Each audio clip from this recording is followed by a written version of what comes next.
Good morning everyone, চলে এলাম আমি আজকে টিউসডের ব্লগ নিয়ে, টিউসডের মেনু নিয়ে। আজকে আপনাদের কি কি রান্নাবান্না মেনু হচ্ছে কমেন্টসের মাধ্যমে জানাবেন। আর আমি বেশি কিছু রান্নাবান্না করিনি, কিছুটা রান্না আমার ছিল সানডে, সেইগুলোই আছে। আর কিছুটা রান্না আজকে পুরো করা হয়েছে। তো যাই হোক, সব তো ফিনিশ করতে হবে। আর তা চলুন দেখা যাক কি আজকে রান্নাবান্নার মেনু হয়েছে। তো ব্রেকফাস্টে আমি নিয়েছি উত্থাপাম নিয়েছি। অনেকগুলো ভেজিটেবল আছে এর মধ্যে, ভেজিটেবল দিয়ে, সুজি দিয়ে, টক দই দিয়ে উত্থাপাম করা হয়েছে। তো এই হচ্ছে আমার ব্রেকফাস্ট, উত্থাপাম।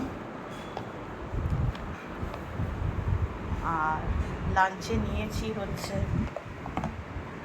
ভাত আছে, আলু কচু চিংড়ি আছে,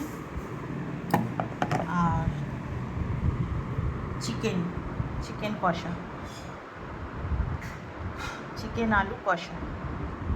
এই হচ্ছে আমার লাঞ্চ মেনু। রাতে খাবো, আর সঙ্গে আমার ফ্রুটসও আছে, পেয়ারা। আর রাতে খাবো হচ্ছে ডাল আছে, টকের ডাল, আর আলু সিদ্ধ, ডিম সিদ্ধ, ভাত। এই হচ্ছে আমার রাতের মেনু। তো বললাম না যে আমি বেশি কিছু রান্নাবান্না করিনি। তা যাই হোক, এই হচ্ছে আজকে আমার টিউসডের ব্লগ মেনু। আপনাদের কি রান্নাবান্না হচ্ছে কমেন্টসের মাধ্যমে ফ্রেন্ডস জানাবেন।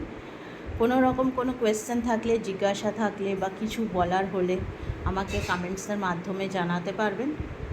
আর রান্নাবান্নাটা কিভাবে করি না করি সেটা আমি দেখাতে পারছি না, বিকজ ভিডিওটা অনেকটা লং হয়ে যাবে। বাট কোনো ব্যাপার না, যে কোনো রান্না যদি জানতে হয় আমাকে কমেন্টসের মাধ্যমে জানাবেন, আমি আপনাদের বলে দেবো।